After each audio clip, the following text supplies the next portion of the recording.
अब चले खाना खा ले। पहले मैं चेंज कर लेती हूँ, फिर खाना खा लेते हैं। अरे चेंज वेंज बाद में करना, तुम्हें तो पता ही है ना, मैं सुबह से तुम्हारे साथ भूखा रहता हूँ करवा चौथ के दिन। अब मुझे बहुत तेज भूख लगी है, चलो खाना खा लेते हैं। अच्छा ठीक है, पहले खाना ही खा लेते हैं।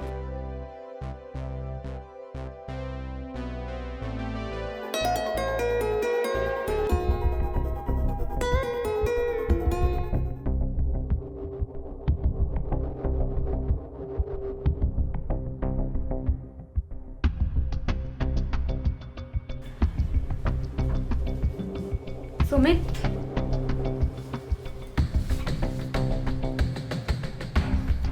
सुमित,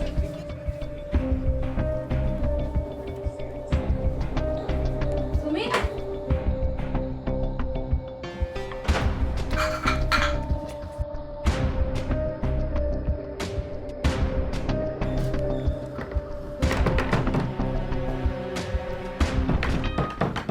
नमस्कार, मैं अरविंद त्रिवेदी देवास क्राइम फाइल्स के तीसरे एपिसोड विश्वासघात में आपका स्वागत करता हूं, जहां हम आपको उन कहानियों से रूबरू कराते हैं जो पुलिस की फाइलों तक ही सीमित नहीं रहती, बल्कि समाज के हर व्यक्ति के लिए कहीं ना कहीं सीख दे जाती है। यह कहानी है देवास मध्य प्रदेश के एक मोहल्ले की, जहां पर सुमित और रिंकी पारिवारिक जीवन को खुशहाली के साथ जी रहे थे। करवा चौथ का त्योहार आता है, प्रसन्नता के साथ वो दोनों करवा चौथ का त्योहार मनाते हैं, लेकिन अगले ही दिन सुमित लापता हो जाता है। सुमित को ढूंढने का प्रयास होता है, परिवारजन ढूंढते हुए थक हार जाते हैं। तब कहीं जाकर सुमित की मां एसपी ऑफिस पहुंचती है कुछ समाज सेवकों के साथ।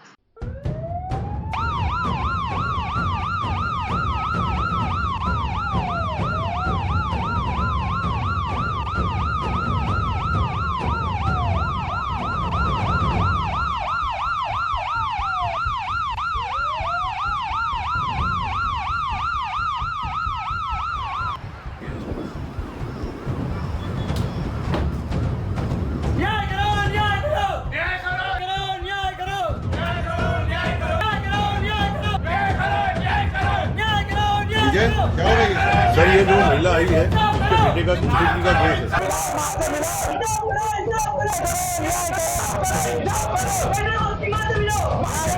बोलिए अम्मा जी। बेटे से मिलवा दो साहब, ढूंढ दो साहब, पता नहीं कहाँ होगा, कैसा होगा साहब। 1.5 महीने से मेरा बेटा घर नहीं आया है साहब। साहब ढूंढ दो साहब, ढूंढ दो साहब। सर 1.5 महीना हो गया, 1.5 महीने से अभी तक कोई कार्रवाई नहीं हुई। सर क्या कर रही है पुलिस? सर पुलिस प्रशासन आपके साथ है। एक विशेष टीम बनाई गई है जो इसकी तह तक जाएगी और बालक जहां पर भी है, जैसा भी है, हम उसको खोज के लाएंगे। आप देवास की पुलिस पर विश्वास कीजिए। माँ जी काफी समय से परेशान है, FIR की हुई है, कुछ भी नहीं हो रहा है सर। 1.5 महीने से भटक रहे हैं। 1.5 महीना हो गया माँ जी का। देखिए, देवास पुलिस जनता के साथ है और अपने कर्तव्यों का पालन करने में बिल्कुल भी पीछे नहीं हटेंगे। आप पुलिस प्रशासन पर पूर्ण विश्वास रखिए।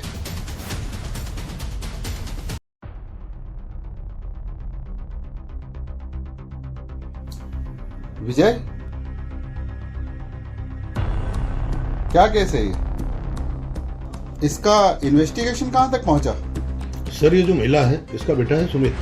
18 नवंबर करवा चौथ के एक दिन बाद से लापता है सर, और उसका मोबाइल घर पर मिला है सर। मैंने मोबाइल की जांच भी की है तथा उसकी कॉल डिटेल भी निकाली। इन्वेस्टिगेशन चल रहा है सर, अभी आज जारी है सर। ये सुमित करता क्या था? सर सुमित पशु आहार और खाद्य बीज की दुकान पर काम करता है। मैंने पूछताछ की थी। क्या पता लगा? सर पता चला है कि सुमित एक साधारण सिंपल इंसान है। उसका ना ही किसी से लेन देन है और ना ही किसी से दुश्मनी। विजय, इसकी शुरू से शुरुआत करो और छोटी से छोटी जानकारी की भी बारीकी से जांच करो, और मुझे 48 घंटे में मेरी टेबल पे रिपोर्ट चाहिए। ठीक है? ओके। वैसे ये रिपोर्ट दर्ज कराने कौन आया था? सर उसकी पत्नी आई थी रिंग, जिसने गुमशुदगी की रिपोर्ट कराई थी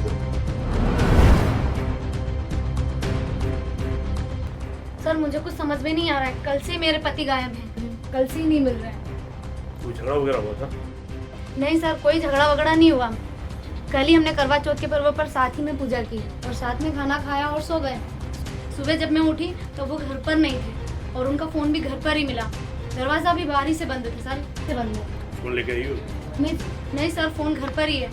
आप खुद भी कीजिए सर, लेकिन उन्हें ढूंढिए सर। ठीक है, आप मेरे पति को जितना जल्दी हो सके ढूंढ के लाइए। पता नहीं वो किस हाल में होंगे सर। बिल्कुल। सुमित की गुमशुदगी का मामला दिन ब दिन उलझता जा रहा था। 1 महीने की कोशिशों के बावजूद पुलिस के हाथ खाली थे। मामले की गंभीरता को देखते हुए पुलिस अधीक्षक ने एक नई टीम का गठन किया और इस पूरे मामले की तहकीकात नए सिरे से करने के निर्देश दिए। क्या लगता है तुम्हें जांच फिर से शुरू करना पड़ेगा? मुझे लगता है कि सुमित गायब हुआ, हमें वहां से जांच स्टार्ट करना चाहिए। वहीं से हमें कोई क्लू मिलेगा। पूछताछ के दौरान पता चला है कि सुमित वहाँ पर मजदूर के रूप में ही काम करता था, बट उसके मालिक ने उसकी ईमानदारी से खुश होकर उसको गले पर भी बिठा दिया था। अब वो वहाँ पर मजदूरों को सैलरी बांटता है। द्विवेदी, ऐसा तो नहीं है किसी मजदूर ने जन्म के बाद किसी दूसरे मजदूर ने उसे गायब करा दिया उसकी तरक्की देखकर? ऐसा भी हो सकता है। जय हिंद। अरे तुम लोग गए नहीं अभी तक? मेरे पापा को एसपी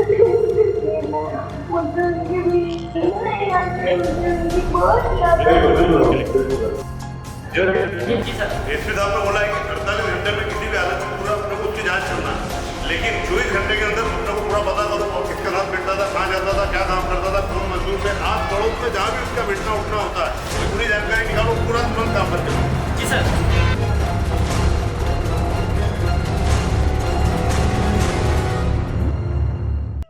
मैं Jaiveer Singh Bhadauria, additional SP city, जिला देवास।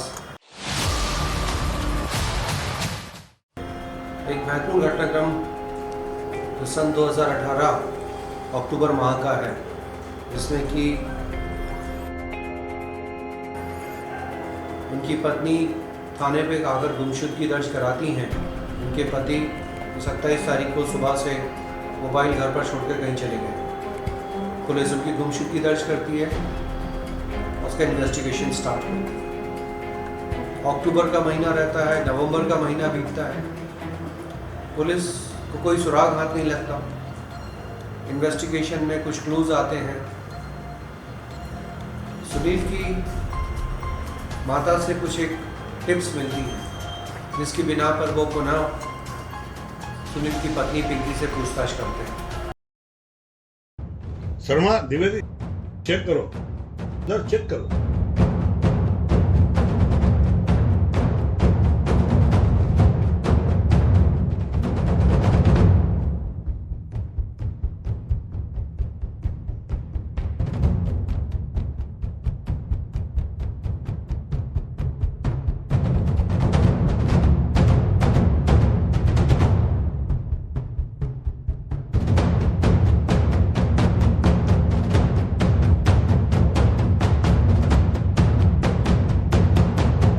सर, ये देखिए मोबाइल मिला है,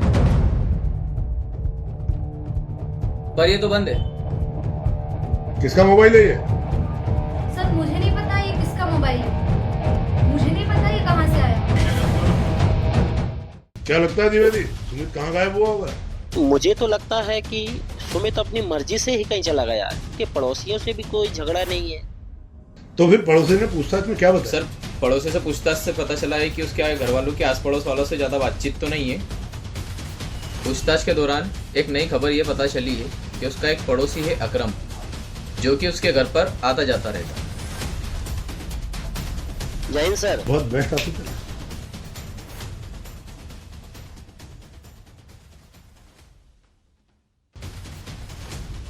हाँ साहब। क्यों, अकरम तुम ही हो? हाँ मैं ही हूँ अकरम साहब, बोलिए। ये जो तुम्हारे पास रहता है सुमित, से जानते हो? सुमित? कौन सुमित में? हाँ जानता हूँ ना साहब। क्या हुआ साहब, खैरियत तो है? 1 महीने से लापता है। तुम्हारा पड़ोसी है ना, तुम्हें तो पता होगा। इत्तेफाकी होगा साहब, पड़ोसी होना, जानकारी ना रखना कोई गुनाह तो नहीं ना साहब। दिखेगा तो इत्तला कर दूंगा आपको। नमाज का वक्त हो रहा है साहब, जाऊँ?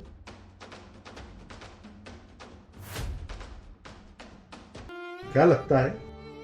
सुमित की पत्नी आई थी थाने पर। उसने बताया था कि उसके मकान का सौदा भी हो गया है और चेक भी मिल गया है। चेक जो है वो सुमित के नाम का बना हुआ है। हो सकता है चेक लेके सुमित गायब हुआ। ऐसा भी हो सकता है।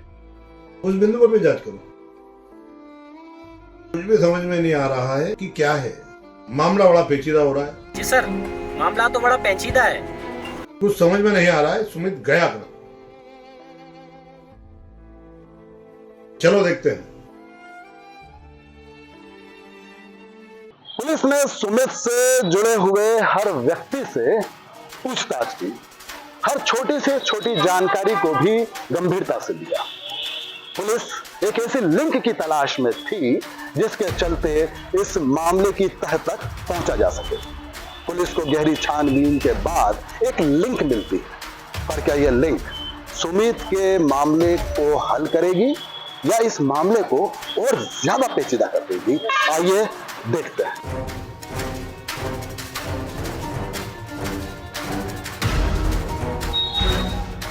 सर, हाँ द्विवेदी।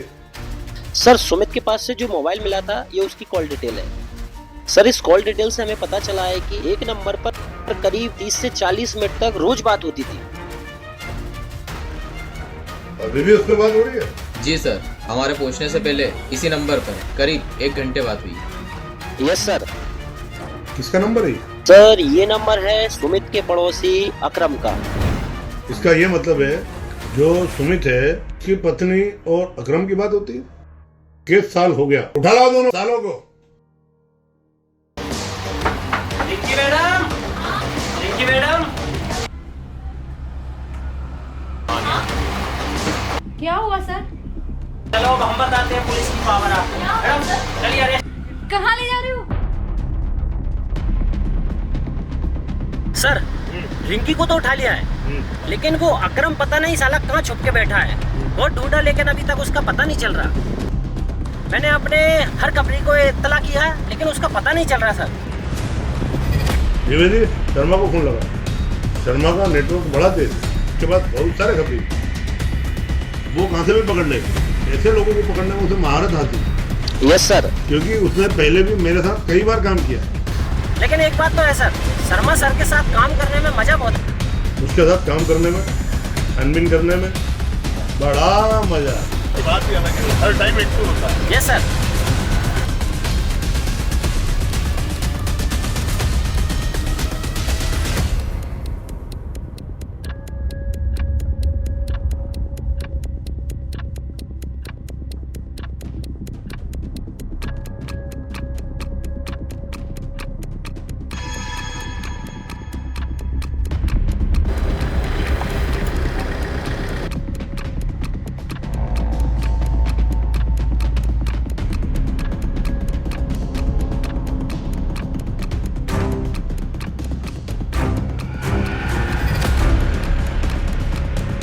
शर्मा कहाँ है खबरी तुम्हारा? हाँ सर, बुलाया तो उसने यही था। वो आ गया होगा। वो आ गया सर। अरे इधर आओ। सलाम साहब, पास की दुकान पे अकरम खड़ा हुआ है। ब्लैक कपड़े में सिगरेट पी रहा है। निकलने की तैयारी में, पकड़ लो।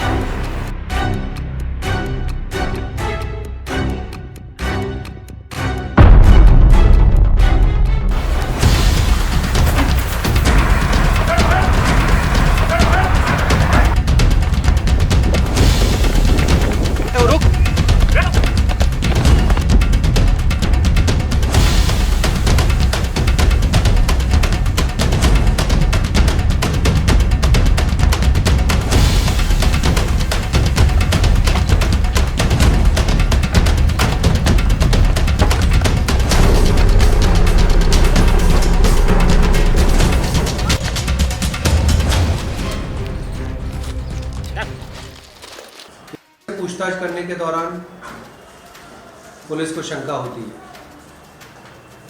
पुलिस उस शंका के आधार पर घर पहुंचती है, घर की पतारसी करती है, तलाशी लेती है। वहाँ पे उसको छुपा हुआ मोबाइल मिलता है, मोबाइल फ़ोन की जानकारी प्राप्त की जाती है और उसके बाद धीरे धीरे परत दर परत इस घटनाक्रम की वस्तुस्थिति सामने आने लगती है। पुलिस को ये साक्ष्य मिलते हैं कि पिंकी उसकी पत्नी का रोल इसमें संदेहास्पद है। इन्वेस्टिगेशन किया जाता है, समक्ष गवाहान पूछताछ की जाती है, जिसमें इस घटनाक्रम का खुलासा होता है कि मोबाइल फ़ोन से एक अन्य व्यक्ति जिससे उसके विवादतौर संबंध नाम का व्यक्ति जो विशाल नगर इटावा में ही रहता है, उसके द्वारा ये फ़ोन दिया गया, सिम दी गई। नगर में रहने वाले को बुलाकर पूछताछ की जाती है, तब एक सनसनीखेज घटना का पटाक्षेप होता है।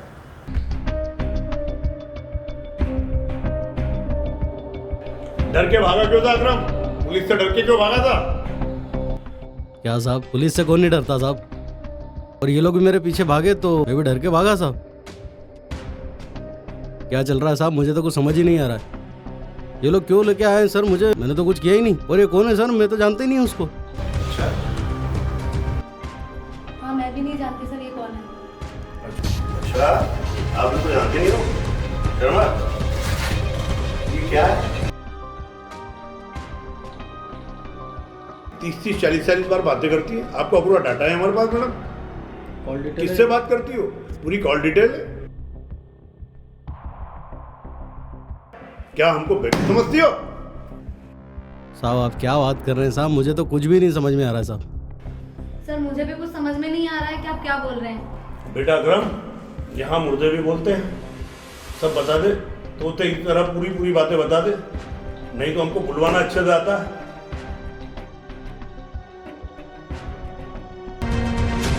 सब आता है हमको। शर्मा, रिंको, जनक, उड़ान को पूछो इनसे। बताती है कि 2 3 4। अरे नहीं साहब, बे साहब रहने दो साहब। बता रहा हूँ साहब, बता रहा हूँ साहब, बता रहा हूँ साहब। वो रिंकी और सुमित मेरे मोहल्ले में रहने के लिए आए थे। उस दिन मैंने रिंकी को पहली बार देखा था। उसके बाद एक बार जुम्मे की नमाज अता करके आ रहा था साहब, तो मुझे सुमित रोड पर जाता हुआ मिला, तो मैंने उसको लिफ्ट दी थी साहब। वो मुझे अपने घर ले गया। तब मैं रिंकी से पहली बार मिला था साहब।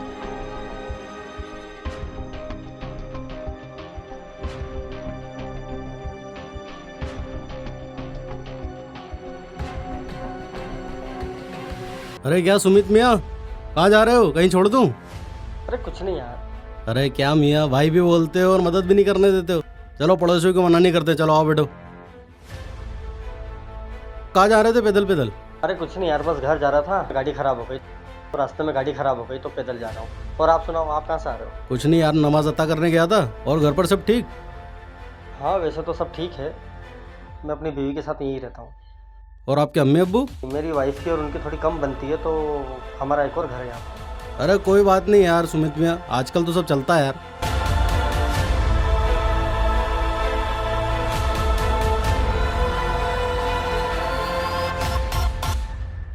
लो मियाँ, आपका घर आ गया। अरे अकरम मियाँ, जरा अंदर भी आओ, चाय वाय लेके जाओ, जरा आओ जरा अंदर। दोस्तों नानी की चाय वाय कर लो, आ जाओ। आओ अकरम मियाँ, आओ बैठो। तो ये है अपना गरीब खाना। अरे वाह मियाँ, बहुत अच्छा सजा रखा है आपने तो घर। अरे रिंकी, 2 गिलास पानी लाना। और खेत के क्या हाल है वैसे?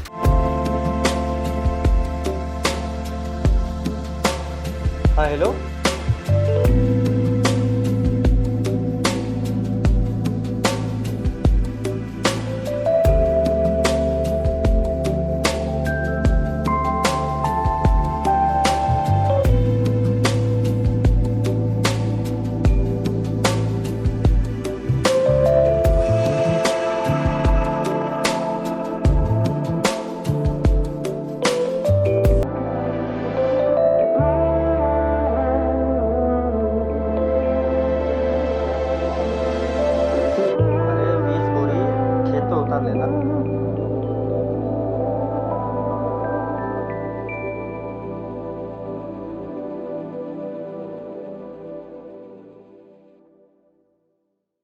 दिन मैं अकरम से पहली बार मिली थी सर। उसके बाद मैंने अकरम को घर बुलाया। मेरे बाथरूम का नल खराब हो गया था, उसी को ठीक करने के लिए मैंने अकरम को घर बुलाया था।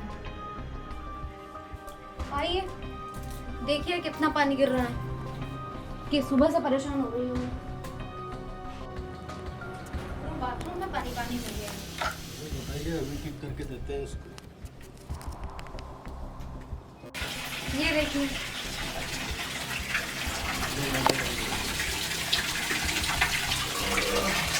क्यों नल मियाँ, क्यों हमारी प्यारी सी भाभी को परेशान कर रहे हो हैं? अरे अरे, इतना गुस्सा, सबक सिखाना ही पड़ेगा तुम्हें। भाभी जरा वो कपड़ा देना।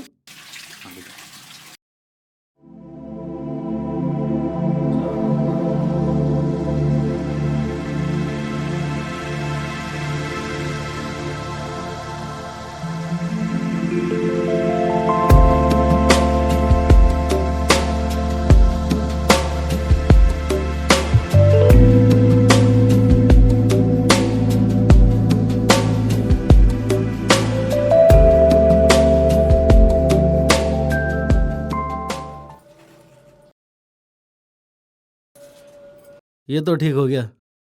और कुछ एक बार आप चेक करके देख लीजिए।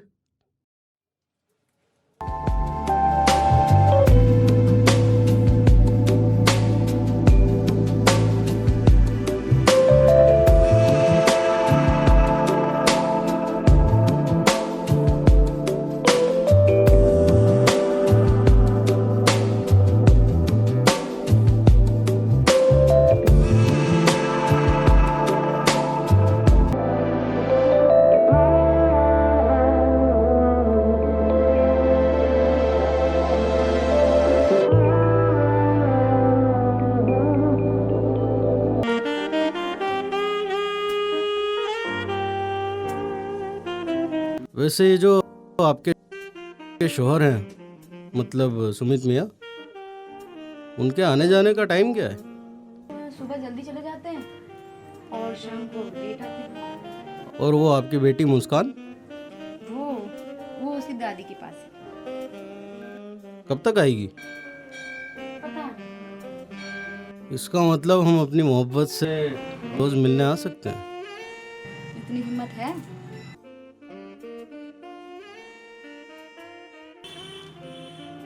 आजमा के देख लो।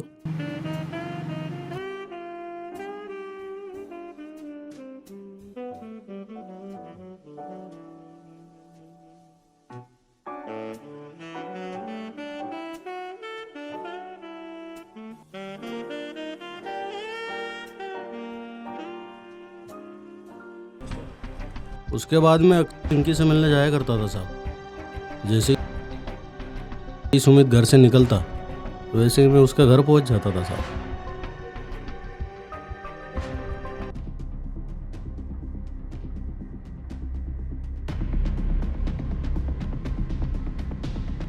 क्या बात है, आज मेरी मोहब्बत बड़ी मायूस लग रही? मायूस नहीं हो तो और क्या करूं? एक तो घर वालों ने कम उम्र में शादी कर दी, उसके बाद में मुस्कान पैदा हो गई। फालतू उसके लिए उपवास रखो, माँ मंगलसूत्र भर के रखो, क्या ही मतलब है उसका? मुझसे नहीं होती है फालतू की नौटंकी। तो करना क्या है? क्या ही कर लोगे तुम? तुम्हारे लिए जान दे सकता हूँ, ले भी सकता हूँ। तो ले लो। उसके बाद हम दोनों ने मिलकर एक प्लान बनाया साहब। कैसा प्लान?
क्या सुमित मियाँ, कितना फड़फड़ाओगे?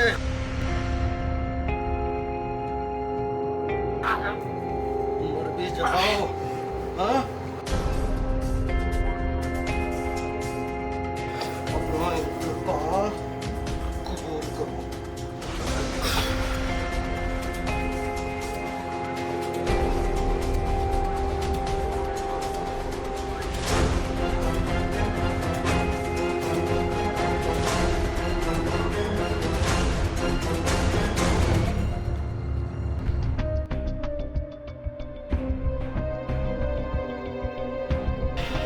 सुमित को रास्ते से हटाने के लिए क्या तुमने उसका मर्डर कर दिया?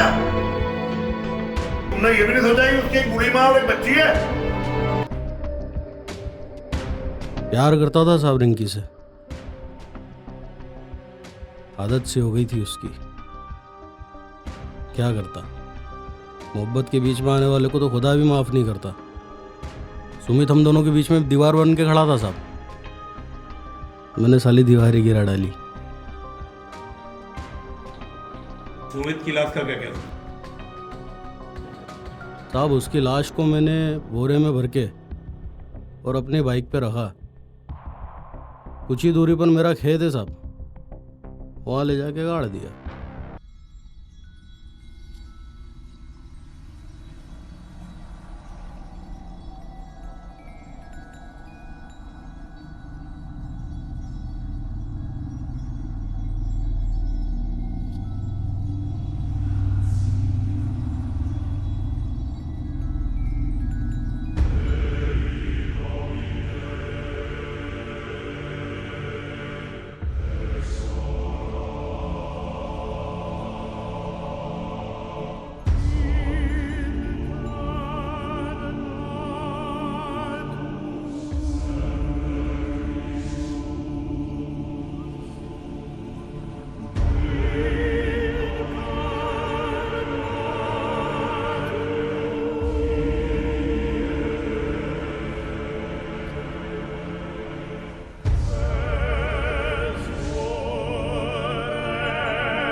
क्या यार सुमित मियाँ, आप तो बेवजह ही मारे गए। आपके लिए एक शेर अर्ज करता हूँ। जमाना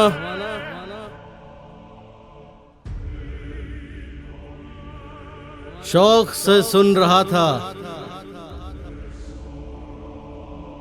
मेरे इश्क के दास्तां,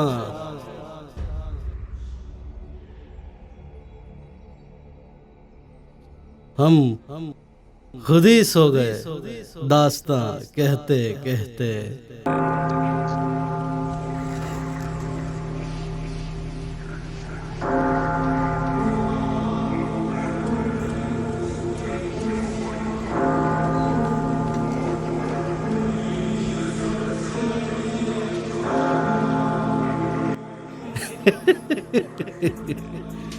खुदा हाफिज सुमित मियाँ, अल्लाह तुम्हें कब्र की आजमाइश से बचाए, आमीन।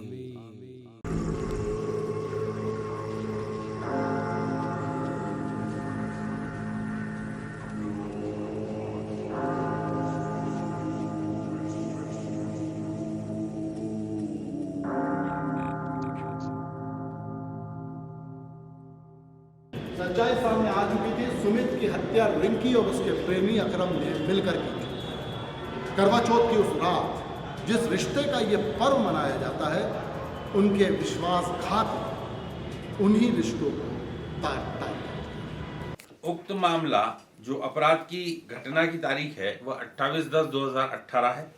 इसमें प्रथम सूचना रिपोर्ट सिविल लाइन थाने पर 5/1/2019 को दर्ज की गई। अभियोग पत्र माननीय न्यायालय में 28/3/2019 को प्रस्तुत किया गया था। उसके उपरांत इसमें एकमात्र जो आई विटनेस, जो चक्षुदर्शी साक्षी थी, वह अभियुक्ता और मृतक की जो पुत्री थी, वह रही है। और इसके अतिरिक्त 4-5 साक्षी जो मेमोरेंडम के साक्षी हैं, जब्ती के साक्षी हैं, जो घटनास्थल पे तस्दीक के साक्षी हैं, जो जहां लाश उत्खनन किया गया, जहां से लाश मिली है, उस जगह के जो साक्षी हैं वो बहुत ही महत्वपूर्ण रहे हैं। और उन लोगों के साक्ष्य के आधार पर ही माननीय न्यायालय द्वारा इन अभियुक्तों को दोषी पाते हुए और इन्हें आजीवन कारावास की सजा से दंडित किया गया।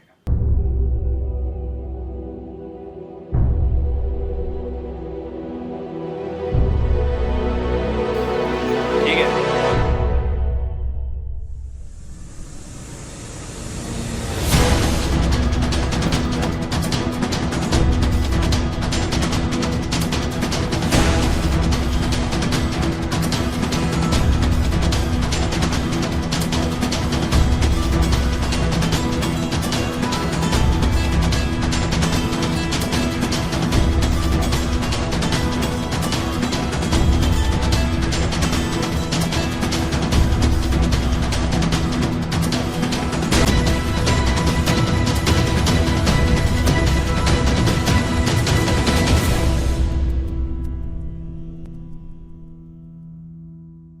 दादी, इस बार मैं अपने बर्थडे पर अपने सारे दोस्तों को बुलाऊंगी। पापा, हाँ इस बेटा? बार अपन पिकनिक पर तो चलेंगे ना? हाँ बिल्कुल चलेंगे। मैं दिन भर काम ही तो इसलिए करता हूँ तुम लोगों को खुश रख सकूं, लेकिन एक प्रॉमिस आपको ही मुझसे करना होगा क्या?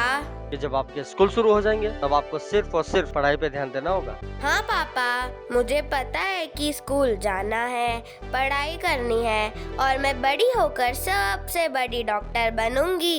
ओके मेरा प्यारा बेटा। हाँ मेरे अच्छे पापा।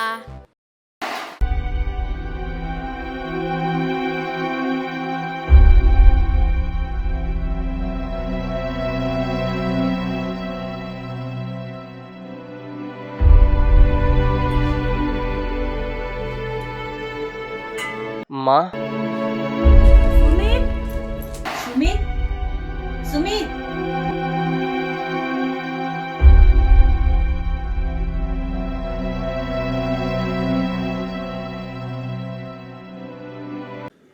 उक्त प्रकरण भादवी की धारा, भारतीय दंड संहिता की धारा 302 120B, 201 120B और अनुसूचित जाति जनजाति की धारा 302V 302VI के अंतर्गत न्यायालय में इसका चालान पेश किया गया था। और उक्त प्रकरण में न्यायालय द्वारा धारा 302 120B, 201 120B में अभियुक्ता को दोषी पाते हुए आजीवन कारावास और 5 वर्ष की सजा से दंडित किया। वहीं पे अभियुक्त उसे 302V 302VI में आजीवन कारावास, 302 120B में आजीवन कारावास और 201 120B में 5 वर्ष की सश्रम कारावास की सजा न्यायालय द्वारा दी गई थी। अभियोजन और पुलिस के जो उस समय आईओ और वरिष्ठ अधिकारी थे, उनके मार्गदर्शन में टीआई सिविल लाइन तात्कालिक टीआई विवेक कनौजिया, उनकी टीम के लगातार प्रयास से आरोपियों को आजीवन कारावास की सज़ा सुनाई जाती है। इस समाज में इतना गंभीर घटनाक्रम घटने से सभी लोग इसमें संशय में थे। पुलिस ने लेकिन काफ़ी अच्छे से तत्परता से इन्वेस्टिगेशन कर ये खुलासा किया था। विश्वासघात की दर्दनाक कहानी ने एक बार फिर साबित किया कि झूठ, फरेब और धोखे का अंत कभी सुखद नहीं होता। रिंकी और उसके प्रेमी अकरम को देवास जिला कोर्ट ने आजीवन कारावास की सजा सुनाई और इस तरह से न्याय की जीत। अब मैं अरविंद त्रिवेदी आपसे विदा लेता हूं। क्राइम के नए एपिसोड में हम आपसे एक बार फिर मिलेंगे। तब तक के लिए नमस्कार, जय हिंद, जय माता।